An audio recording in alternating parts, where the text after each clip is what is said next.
भगवान कृष्ण ने गीता में कहा है कि जातस्य ही ध्रुवो मृत्यु ध्रुवम जन्म मृतश्च, कि जो आदमी जन्म लिया है उनका मरना निश्चित है और जो मर गया है उसका जन्म लेना भी निश्चित है। ये आवागमन दुनिया में लगे हुए, मनुष्य जन्म लिया है, मनुष्य शरीर को धारण किया है, तो मनुष्य अजर अमर रहने वाला प्राणी नहीं है। कोई पशु ने जन्म धारण किया है तो पशु भी अजर अमर रहने वाला प्राणी नहीं है, क्योंकि यह शरीर क्षणभंगुर है, नाशवान है। कबीर साहब के पद पद में यही भाव बढ़ता है, मन फुला फुला फिरे जगत में कैसा ना पाए। जीवन में जो कुछ भी उपलब्धि हासिल कर लीजिए, जो कुछ भी प्राप्त कर लीजिए, एक दिन ऐसा आएगा कि कोई कुछ किसी का नहीं रह जाएगा। जो भी हम अर्जित किए हैं सब यहीं पर हमारा धरा धराया रह जाएगा। हम अपना शरीर तक भी स्वर्ग में लेकर नहीं जाने वाले। क्या जा सकते हैं? मरने के बाद कहता है कि स्वर्ग में जाते हैं, स्वर्ग में जाते हैं। कहाँ जाते हैं? तो भाई गए जो वही व्यक्ति बता सकता है। हम लोग तो अभी गए नहीं हैं, लेकिन हम लोग कुरान को पढ़ के हमारे भारत देश में गरुड़ पुराण चलता है। पंडित जी ने गरुड़ पुराण में मृत आत्मा का सारा बायोडाटा निकाल के रख दिया है, और बायोडाटा होने के बाद स्वर्ग जो है पंडित जी के घर में उतरता है, जजमान के घर में नहीं उतरता। गरुड़ पुराण पढ़ के आज पूरी दुनिया हवा में उड़ रही है। जैसे हवा में बहुत लोग उड़ते हैं ना, वैसे हवा में उड़ रही है कि मरने के बाद अगर हमारा पिंडदान काम करा दिया जाएगा, श्राद्ध कर्म करा दिया जाएगा, गंगा में ले जाके प्रवाहित कर दिया जाएगा, गया में पिंडदान करा देगा, तो चाहे हम जीवन भर बेईमानी किए हो, पाप किए हो, लूट खसोट किए हो, व्यभिचार बलात्कार किए हो, मगर मरने के बाद कहाँ चले जाएंगे? ब्रह्म लोक ससर जाएंगे। मरने के बाद कोई दुख मिलने वाला नहीं। सदगुरु कबीर बड़ी मनोवैज्ञानिक बात करते हैं। इसलिए दुनिया में देखिए, राष्ट्रपति जब मरता है तो कबीर साहब का भजन बजता है, प्रधानमंत्री मरता है तो कबीर साहब का भजन बजता है, और सब बगल हो जाता है। मरने के बाद चाहे जीवन भर उनका नाम लो या नहीं लो, लेकिन मरने पर तो उसके ही द्वारा मुक्ति मिलेगी। उन्हीं के भजन प्रवचन सुन करके जाओगे। दुनिया का सर्वोच्च पद राष्ट्रपति का है, उनका भी जब शरीर छूटता है तो सदगुरु कबीर साहब का भजन, उनके पद को रेडियो के माध्यम से, टेलीविजन के माध्यम से गाए जाते हैं। क्योंकि सदगुरु कबीर के पास वजन है, उनके शब्दों में शक्ति है। सदगुरु कबीर ने मनुष्य को मनुष्य की निगाह से देखा, और मानव जैसा कर्म करेगा, कर्मों के अनुसार मानव को उनका फल इसी शरीर में मिलता है। मरने के बाद फल कौन प्राप्त करने आएगा? हम देखेंगे? नहीं देख सकते हैं। बहुत लोगों की मान्यता है तो जीवात्मा जब शरीर छोड़ देता है तो भगवान उनको कुछ दिन तक अपने पास रखता है, फिर उस जीवात्मा को कहाँ भेजता है? उस शरीर में भेजना चाहता है, लेकिन उस शरीर में प्रवेश नहीं ले पाता। ये गरुड़े पुराण की बात है। मृत जीवात्मा शरीर छोड़ करके चले गए, शरीर पंचभौतिक है, इसको जला दिए, गाड़ दिए, चाहे दफना दिए, जो भी कर दिए, और वह जीवात्मा लौट करके आएगा भी तो उस शरीर में प्रवेश नहीं पा सकता। क्यों? ये विनाश हो गया, ये उजड़ गया, इसमें वह अब रह नहीं सकता है। जैसे शरीर छोड़ता है जीवात्मा, तुरंत शरीर धारण कर लेता है, नया शरीर। ये भटकता कहीं नहीं है, बहुत लोगों की मान्यता है कि भूत बन जाता है, प्रेत बन जाता है, जिन चुड़ैल बन जाता है। इसलिए हमारे रामनारायण बाबू जब उनका अंतिम काम हो गया होगा, उसको अंतिम क्रिया कर दिए होंगे, तो उनके बच्चे के गले में दिया होगा हल्का कपड़ा, जो फाड़ के देते हैं, क्या बोलते हैं, हल्का देते हैं। और उनको कर्ता बोला जाता है। क्या वो करता है, जबकि बेचारा करता कुछ नहीं, खाली बैठे रहता है। कुछ करता है, कुछ भी नहीं करता है। वो जब तक भोजन उनका काम नहीं हो जाएगा भोज भंडारा का, तब तक वो दरवाजे पर बैठे रहता है। कर्ता मतलब जो कर्म करे, जो काम करे, उनको न कर्ता कहते हैं। तो उनको हाथ में एक बांस की छड़ी दे देते हैं, कच्चा छड़ी, और कोई लोहा दे देता है। तो लोहा दे करके बस उसको दरवाजे पर बैठा देता है और उनको कर्ता मान लेता है। वो कर्ता नहीं है, उसके गले में जो हल्का दिया गया है वो हल्का नहीं, वो बहुत भारी है, नहीं है भारी। उस हल्का को हल्का करने में जमीन बिक जाती है, जमीन सुधरना लग जाता है। पंडित जी के फेर में जब पड़ गए तब तो हो गया। पंडित जी घर में एकदम जय जय जय जयकार हो रहा है, जजमान का चाहे इधर बोरा ढोना पड़े कपाल पर, पंजाब जाके क्यों नहीं, 1 साल तक कर्जा उतारना क्यों न पड़े, तब तो समझिए हल्का बड़ा भारी पड़ जाता है। लोग क्या कहता है उनको, हल्का है। सदगुरु कहते हैं हम सभी लोग मनुष्य हैं। मनुष्य मरने के बाद मुक्ति नहीं खोजता है, जीते जी मनुष्य मुक्त होता है अपने कर्मों को सुंदर बना करके।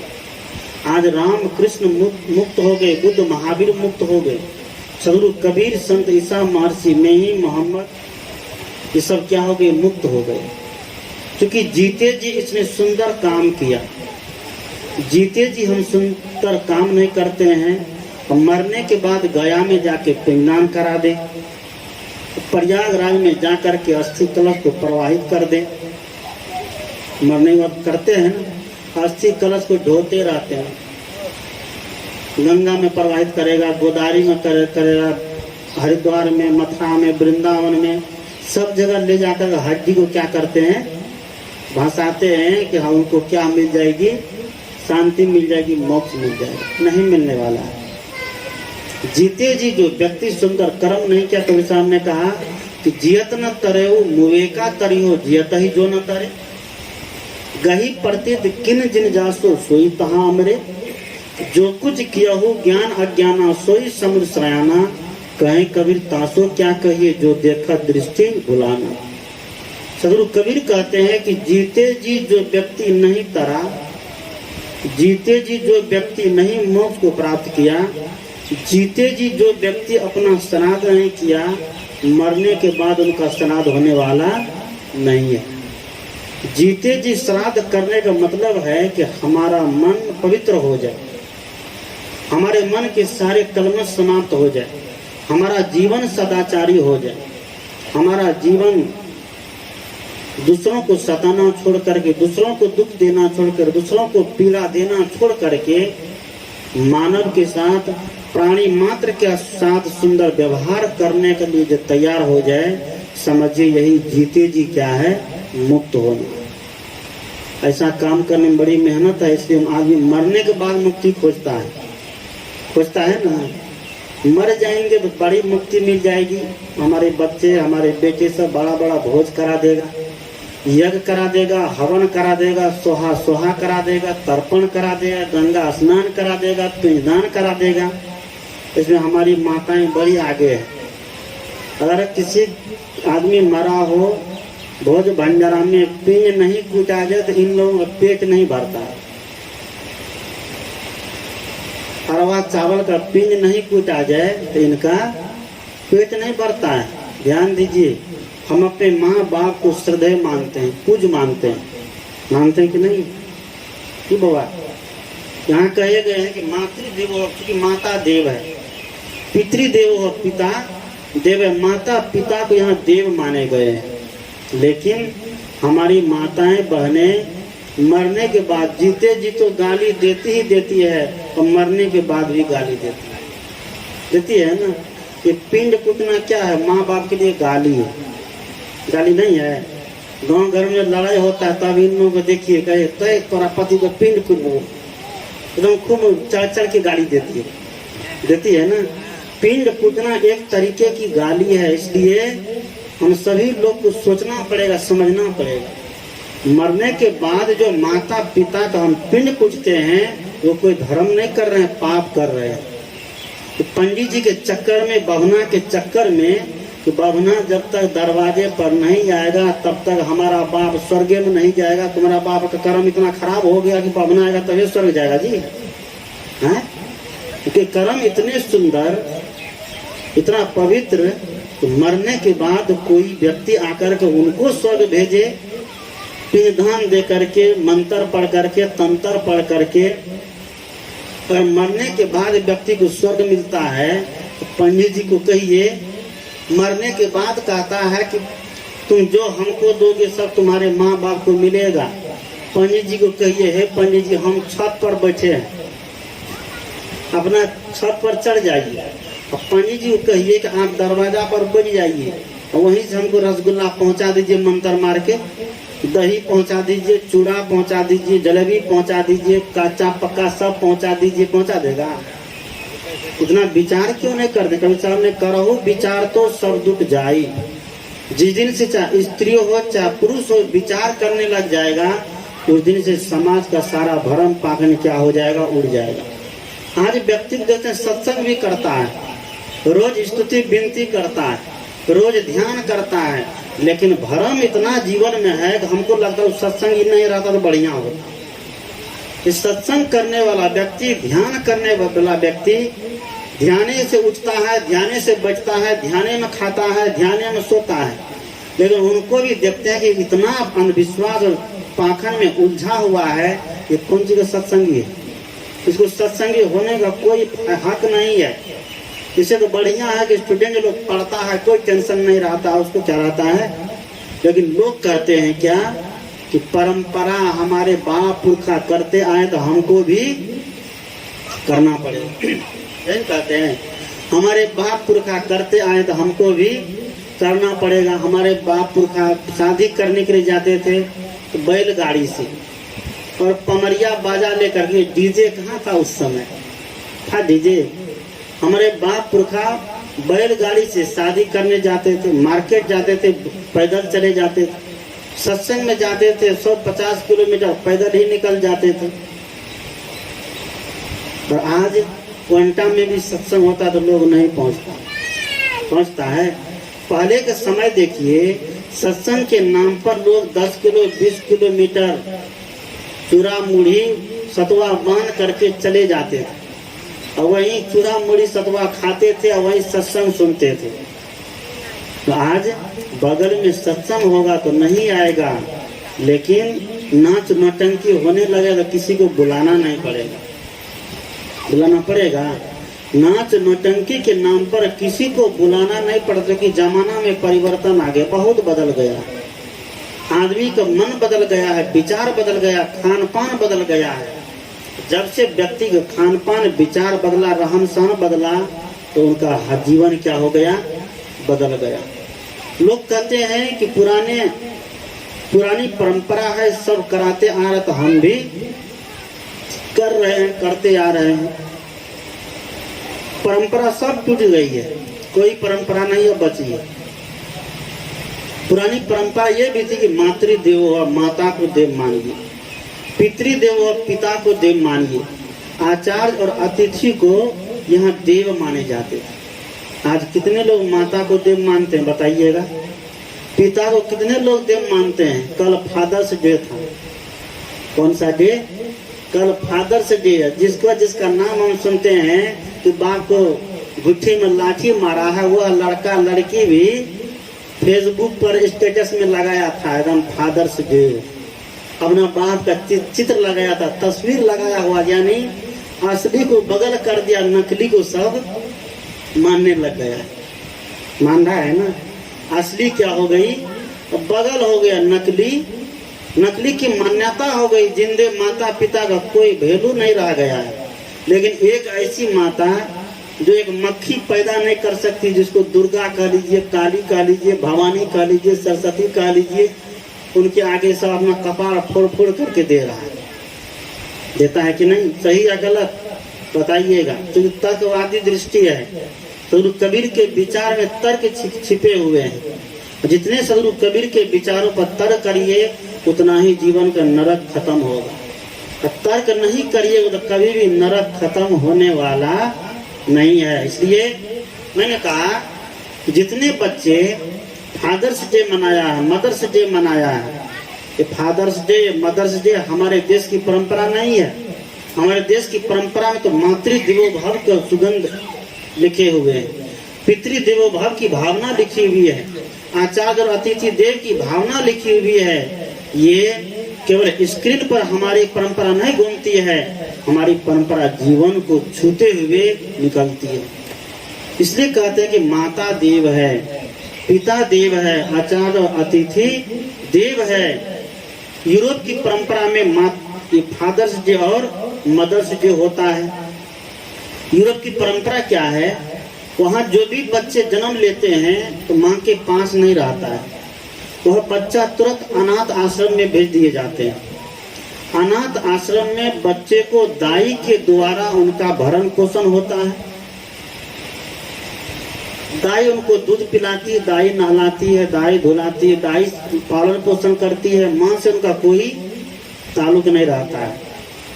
बच्चे को अनाथ आश्रम यानी अनाथ आश्रम का कॉन्वेंट स्कूल, आज हमारे हिंदुस्तान में उसको सुपर एकदम बढ़िया स्कूल माने जाते हैं।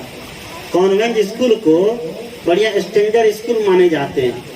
लेकिन कॉन्वेंट स्कूल को यूरोप में अनाथ आश्रम, बिना माँ बाप का घर, वहाँ पर बच्चे को लेके दे दिया जाता है। वहाँ बच्चे पढ़ता है, वहीं लिखता है, दूसरों के द्वारा भरण पोषण होता है, माँ बाप को पहचानता नहीं है। तो वहाँ साल में एक दिन ऐसा होता है जिसमें सभी के माता पिता कॉन्वेंट अनाथ आश्रम में पहुँचते हैं और सब अपने अपने बच्चे को स्तनपान कराता, दूध पिलाता है। तो उस दिन उसको क्या कहा गया? Mother's Day. माँ ने उस दिन दूध पिलाया तो उसको क्या कहा गया? Mother's Day. हमारे यहाँ की माँ तो रोजे दूध पिलाती है 4-4, 5-5 साल तक, तब भी हमारे यहाँ क्या मनाते हैं? यूरोप की परंपरा को हमारे भारत के लड़के बच्चे भी मनाने लगे। Mother's Day, Father's Day. Europe में बच्चे को बाप के साथ में खाने का अधिकार नहीं है। जिस टेबल पर बैठ के बाप खा रहा है उस पर बेटा नहीं खा सकता है। दूसरा मेहमान खा सकता है लेकिन बेटा नहीं खा सकता है। तो वहां पर ये नियम बना दिया कि बेटा एक दिन बाप के साथ में खाएगा। वह दिन उसको पर्व के रूप में, त्योहार के रूप में मनाया जाए। उसी को क्या कहा गया? Father's Day. हमारे यहाँ देखते हैं कि सब एक जगह बैठ के खाता है, एक थाल में बैठ के खाता है, एक टेबल पर बैठ के खाता है। तभी हम लोग दूसरे की नकल तो करना सीखे लेकिन अकल नहीं लगाया। नकल तो कर ली लेकिन अकल नहीं लगाया। नकल करने के चक्कर में असली को क्या किए? गला घोंट के मार दिए। वैसे ही हुआ। एक किसान था, शायद आप लोग सुने होंगे। किसान क्या किया? पटवा कमा रहा था। पटवा जानते हैं? हाँ, सब जाने चाहिए। पटवा कमा रहा था, बेचारा गरीब था, क्या करेगा, अपने से कमा रहा था। पटवा कमाते कमाते काफी धूप हो गई तेज। जब धूप तेज हो गई तो किसान की पत्नी खाना लेकर के आई। 12 बज गया दिन। खाना लेकर जब आई तो किसान छाया में बैठ करके भोजन किया और खुरपी को छोड़ दिया पटवा के खेत में। तेज धूप, किसान खाना खाया, भोजन किया, आराम किया आधा एक घंटा आराम करने के बाद जाता है फिर पटवा कमाने के लिए। पत्नी उनकी चली गई। पटवा कमाने गया तो खुरपी को जैसे उठाया, खुरपी को देखा काफी गर्म हो गई धूप में रह के। बेचारा का हाथ पकने लग गई, खुरपी इतनी गर्म हो गई। किसान सीधा साधा था, उनको लगा कि खुरपी को बुखार लग गया। तो क्या सोचता है कि खुरपी को बुखार चढ़ गया है। तो उनको लगा कि चलो डॉक्टर के पास ले जाते हैं। सीधा साधा था। तो ले गया उमेश कुमार के पास पूर्णिया में। उमेश कुमार को ले जाके दिखाया कि देखिए डॉक्टर साहब हमारी खुरपी बीमार पड़ गई है, इनको थोड़ा दवाई दीजिए। उमेश कुमार सोचा है कि लगता है कि ये दिमाग से पैदल है, रुको इनको थोड़ा सिखाना चाहिए। उमेश कुमार ने क्या किया, कहा कि देखो तुम्हारी खुरपी को बहुत बुखार है। कहा इसका इलाज मेरे पास नहीं हो पाएगा, अगर हम इलाज करेंगे मर जाएगा, तुम हमको हमारे पर मुकदमा ठान दोगे, हम भी फंसेंगे। तुझे कहा कि हुजूर तब कैसे इसका इलाज होगा। कहा जाओ यहाँ से पूर्णिया से जाओ जलालगढ़ जाना, जलालगढ़ मार्केट में एकदम रेशम की रस्सी ले लेना। कौन चीज का? रेशम की बढ़िया सुतली ले लेना। कहा तब क्या होगा? कहा कि सुतली को खुरपी के गले में बांध देना। कहा ठीक। उसके बाद कहा कि खुरपी के गले में बांध करके तुम्हारे दरवाजे पर जो कुआं है उस कुआं में 2-4 बार ऊपर नीचे करना। कहा जो तब क्या होगा? कहा तब खुरपी का बुखार क्या होगा? उतर जाएगा। वो सीधा साधा किसान बेचारा वैसा ही किया। वहां से चला, जलालगढ़ मार्केट पहुंचा, वहां पर रेशम की रस्सी बढ़िया ले लिया। घर आया, हफनिया आ करके कुआं जो था, कुआं में रस्सी को गले में लगा दिया खुरपी के, और कुआं में 2-4 बार ऊपर नीचे किया। 2-4 बार ऊपर नीचे करते करते खुरपी क्या हो गई? ठंडी हो गई। पानी में ज्यादा ठंडा होगा, खुरपी ठंडी हो गई। जब ठंडी हो गई, जब सोता है तब कहता सही बात, डॉक्टर बड़ा बढ़िया तरीका बताया, पैसा भी बच गया।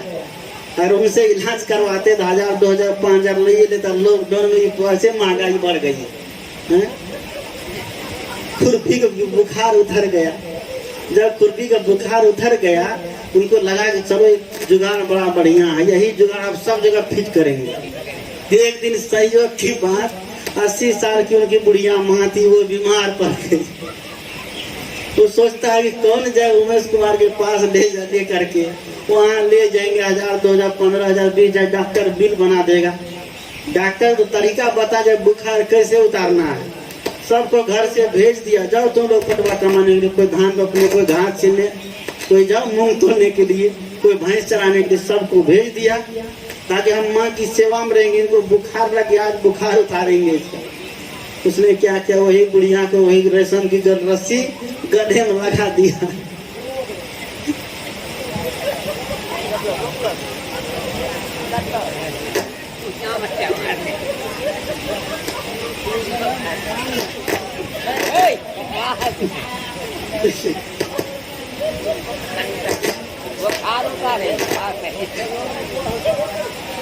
बोलिए सदगुरुदेव की जय।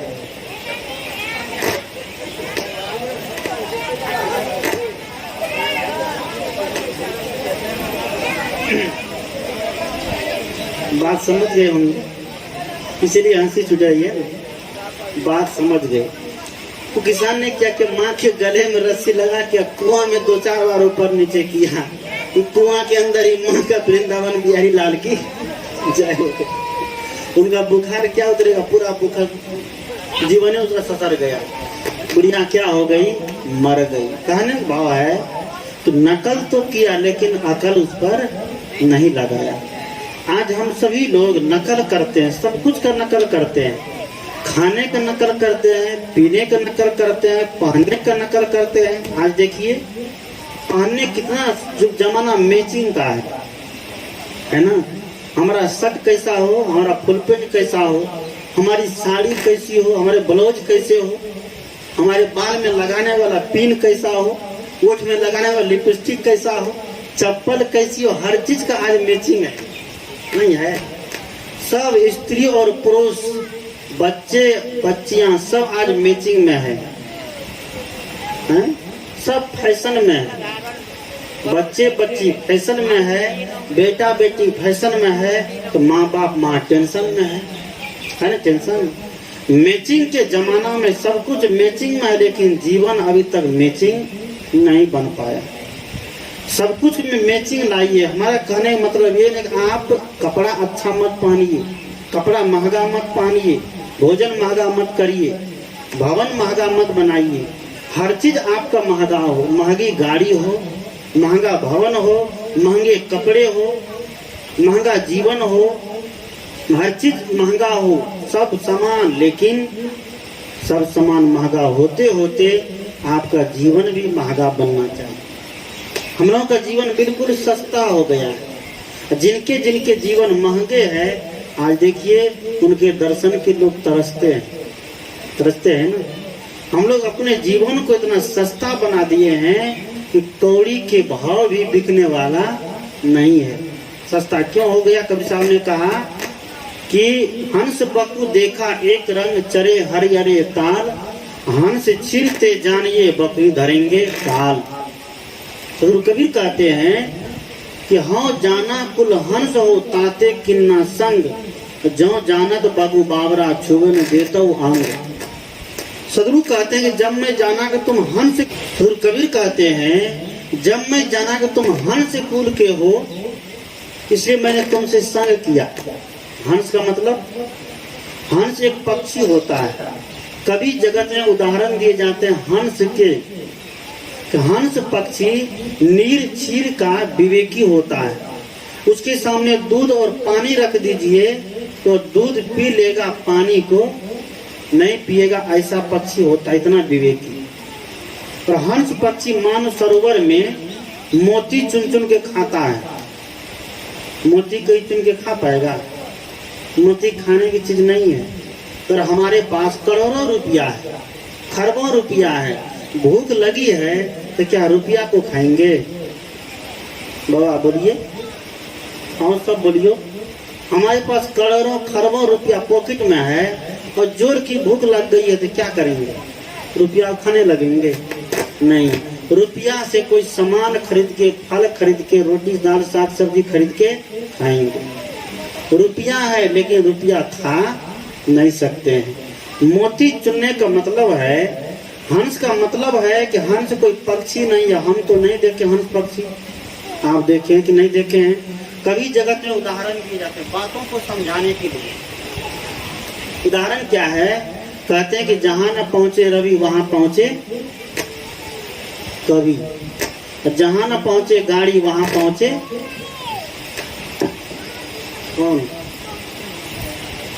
मारवाड़ी।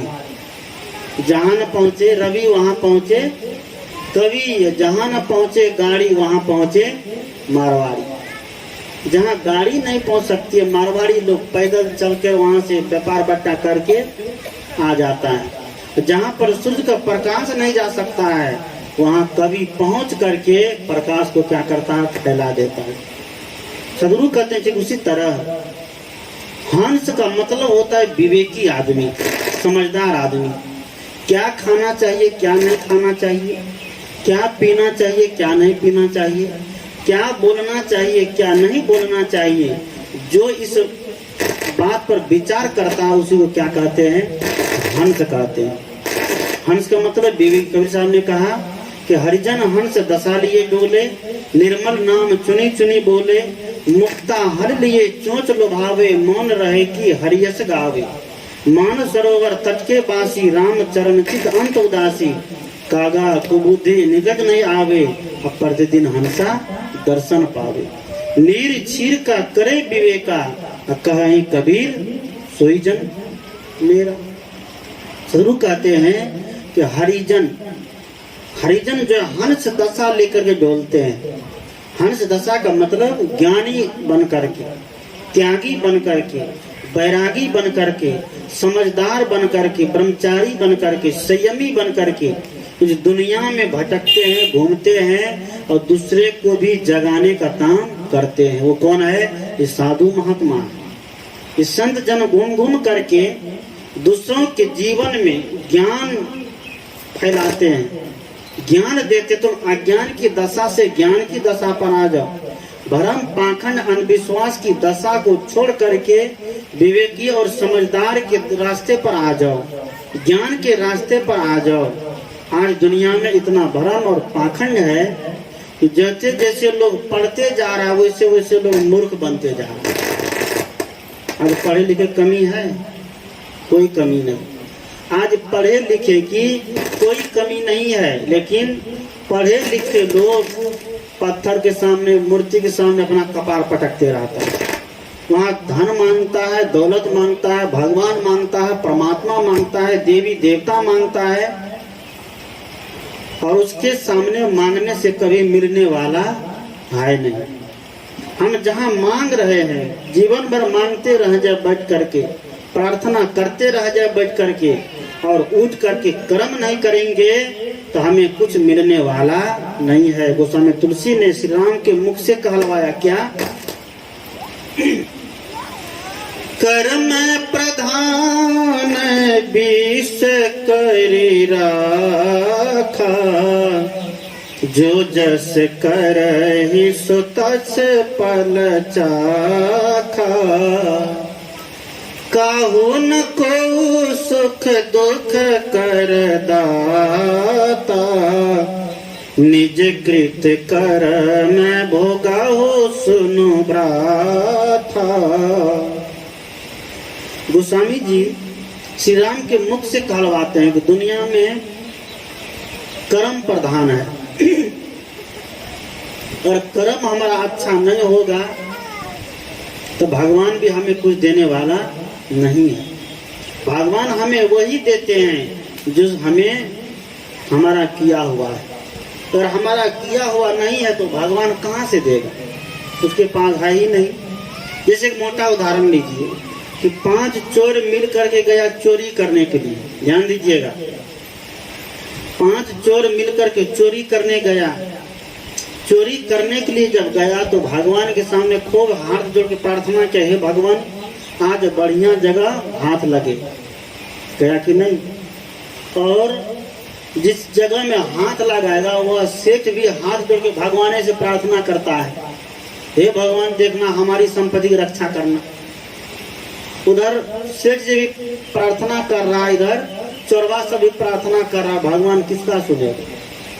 भगवान फेरा है कि नहीं? अब भगवान, चोर भी भगवान को मानता है और सेठ भी भगवान को मानता है, और दोनों उसी भगवान को भजता है। और भगवान फेरा में है कि हम चोरवा की बात सुने कि सेठ की बात सुने। चोर तो चोरी करता है तो काम गलत है, लेकिन सेठ भी बेईमानी कर करके धन कमाया, यह भी काम गलत है। तो दोनों को फल क्या दे? जो गलत काम किया है, गलत काम का परिणाम उनको दे देता है, भगवान और कुछ नहीं देता है। इसलिए संत ने कहा कि कर्म तुम्हारे अच्छे हैं तो किस्मत तेरी दासी है, धर्म तुम्हारे अच्छे हैं तो घर में मथुरा काशी है। कर्म धर्म दोनों अच्छे तो जीव रहा अविनाशी है, कर्म धर्म दोनों बिगड़े तो गले में यम की फांसी है। तो कबीर के विचार है कि आपन कर्म न मेटो जाई, कर्म का लिखा मिटे दो कैसे, जो युग कोटि सिराई। गुरु वशिष्ठ मिले लगन सुधाए, सूर्य मंत्र एक दीन्हा, जो सीता रघुनाथ विवाही पल एक संजना कीन्हा। नारद मुनि को बदन छुपायो, किन्नो कपि को स्वरूपा, और शिशुपाल की भुजा उपारी, आप भय हरि फूटा। पार्वती को बांझ न कहिए, ईश्वर न कहिए भिखारी, कहीं कबीर कर्ता की बातें कर्म की बात निनारी। सदगुरु कबीर कहते हैं आपका जो कर्म है वह कर्म कभी मिटने वाला नहीं है। आप जो मनुष्य शरीर में पाप या पुण्य किए हैं वह जमा है, वह आपको भोगना पड़ेगा, चाहे मरते दम भी क्यों न हो, भोग कर ही दुनिया से जाना पड़ेगा। अगर नहीं भोगे हैं तो दूसरा जन्म लेकर के भी क्या करना पड़ेगा? भोगना पड़ेगा। इसलिए प्रत्येक व्यक्ति का कर्तव्य है, चाहे स्त्री हो चाहे पुरुष हो, कि अपने कर्मों को सुंदर बनाइए। कर्म सुंदर होगा संत और सत्संग से जुड़ करके। मैंने कहा सदगुरु कबीर कहते कि हरिजन हंस दशा लेकर के डोलते हैं। हंस का मतलब होता है विवेकी जीव, विवेकी मनुष्य, समझदार मनुष्य। समझदार मनुष्य, विवेकी मनुष्य कहीं भ्रम और पाखंड में हंसता नहीं है, उलझता नहीं है। वह परंपरा की पूछ पकड़ करके नहीं चलता है, वह वर्तमान के परिवेश को देख करके चलता है।